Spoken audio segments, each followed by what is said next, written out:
একই দলের কোচ ও ক্রিকেটার, ভিন্ন এক রূপে অফ স্পিনার রবিচন্দ্র অশ্বিন। এমনই ক্যারিয়ারের কথা ভাবছেন ভারতের অভিজ্ঞ এই ক্রিকেটার। আইপিএলকে বিদায় জানিয়েছেন। শেষ হয়েছে দীর্ঘ ১৬ বছরের উজ্জ্বল যাত্রা।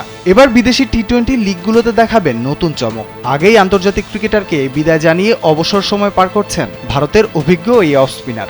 নিজের খেলোয়াড়ি জীবনের অভিজ্ঞতা কাজে লাগিয়ে গড়তে চান নতুন এক ক্যারিয়ার। উপভোগ করতে চান নিজের মতো করে। কোথায় খেলার সুযোগ রয়েছে তার, চলুন জেনে নেওয়া যাক।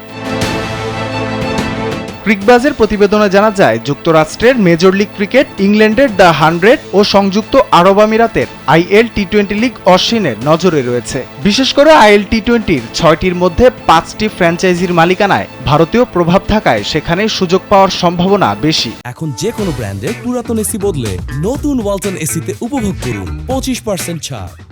এছাড়া অস্ট্রেলিয়ার বিগ ব্যাশ সহ একাধিক লিগ থেকেও তার সঙ্গে যোগাযোগ করা হয়েছে। অশ্বিন বলেন, আমি আমার শেষ কয়টা বছর নিজের মতো করে উপভোগ করতে চাই, কারো বিচার সমালোচনা ছাড়াই। বিশেষ করে বিদেশি টি-20 লিগগুলোতেই প্লেয়ার কাম কোচ হিসেবে যুক্ত হওয়ার কথা ভাবছেন অশ্বিন। দলের কোচিংয়ের পাশাপাশি মাঠেও দেখা যাবে ভারত জাতীয় দলের সাবেক এই ক্রিকেটারকে। সব মিলিয়ে ব্যাট বলের লড়াই ছেড়ে দিলেও আন্তর্জাতিক ক্রিকেট ও আইপিএলের অভিজ্ঞতা নিয়ে বিদেশের লিগগুলোতে এবার নজর কাড়বেন অশ্বিন। রাফিউল ইসলাম রাতুল, কালবেলা।